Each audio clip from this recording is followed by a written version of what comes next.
Kumain na ba ang aking mga kabarangay? Tingnan nyo ang meron ako ngayon. Tuna salad. Oh, syempre, meron siyang tuna. Ayan. And of course, there is an onion. Ah. And ito yung tuna niya. Ayan. Mga kalahating tuna at ang linagay. Century tuna. And of course, meron siyang kamatis. Ayan. And syempre, meron siyang egg. Right here, it's egg. And of course, sinamahan niya ng lemon. Right here, it's lemon. And of course, linagyan niya rin ng bread. Ayan. Bread. And syempre, to complete, alisin muna natin yung bread. And of course, ipakita ko sa inyo yung bowl. Ayan. Yan ang presentation niya. Perfect. Diba?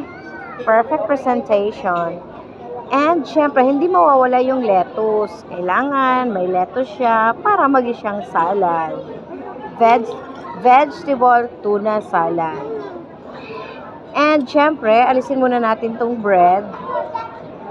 And of course, haluin natin nakasama ang chicken, kamatis, and of course, the lettuce.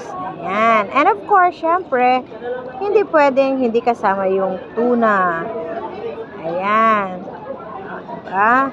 We are going to mix para lumasa yung tuna. Ayan. Diba? Ayan. Hindi natin yan. Mix ng konti. Ganyan. Syempre, kailangan natin kainin lahat yan. Kasama yung kamatis. And also, pwede mong lagyan ng lemon kasi linagyan naman nila or pang design lang to. But, if you prefer na magkaroon ng konting asim-asim, oh, yan. Diba? You can eat na. Okay? You want to taste na? Let's taste. Kung masarap nga. Eto, syempre lettuce and syempre nagkaroon na siya ng tuna.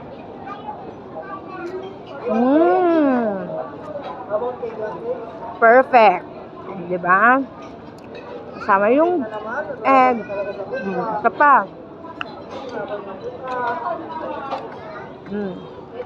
Ayan. So, perfect. Ang sarap. Diba? Siyempre yung kamatis.